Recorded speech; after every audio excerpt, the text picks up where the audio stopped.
Bonjour, bonsoir, JP pour JP Online, une chaîne dédiée aux jeux de rôle et aux mondes imaginaires. Une vidéo réponse dans le cadre du RPG Week saison 3 épisode 9, où Bruno nous demande de raconter un épisode agréable, un épisode récent, agréable, en rapport avec le jeu de rôle. Alors, c'est un épisode plus ou moins récent, puisque il date de début novembre. Et là, on est en début décembre. C'était ma première partie de jeu de rôle en virtuel, donc en distanciel, avec Roll20. Et j'étais là en tant que joueur dans un jeu de rôle médiéval fantastique.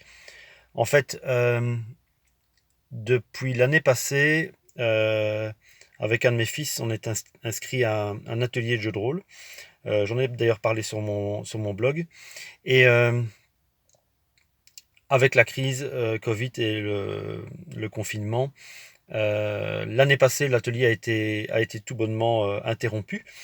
Mais cette année-ci, l'organisateur a pris les devants et avait prévu de pouvoir éventuellement passer en mode virtuel si jamais on était reconfiné, ce qui est effectivement le cas.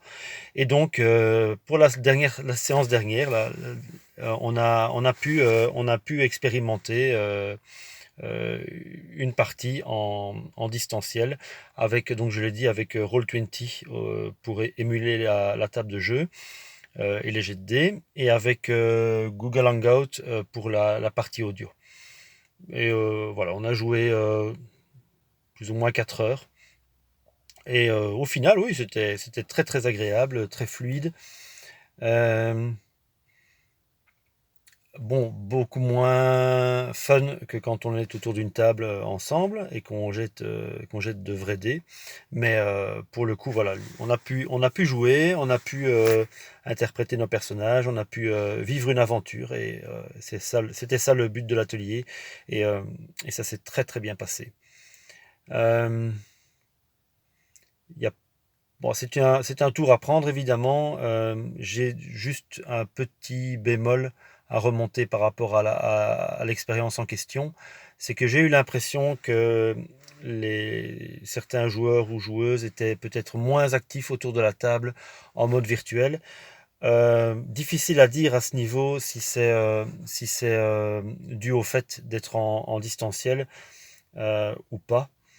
Euh, voilà, c'est une habitude à prendre. D'ailleurs, la prochaine partie qui a lieu le 19 décembre sera également à distance. Donc, on va voir si cette impression se confirme ou pas. Bon, en tout cas, voilà, c'est pas l'idéal. Je n'irai pas jusqu'à dire que je plébisciterai les parties en virtuel.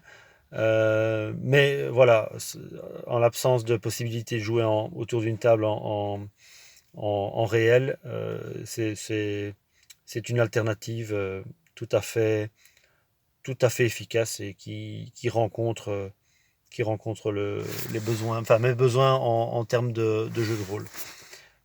Voilà. Alors oui, je le précise, j'ai déjà précisé, là je n'étais que joueur, je n'ai pas encore eu l'occasion de pouvoir tester ce genre de dispositif en tant que maître de jeu. Ça doit être, à mon avis, une expérience un peu différente et sans doute un poil plus exigeante, j'aurais tendance à dire. Mais voilà, donc c'était mon petit épisode agréable et récent en rapport avec le jeu de rôle. Voilà, donc si vous avez un avis, un commentaire, n'hésitez pas à le laisser en bas de la vidéo. Je vous remercie pour l'écoute et je vous souhaite une bonne journée, une bonne soirée ou une bonne nuit, où que vous soyez. Au revoir.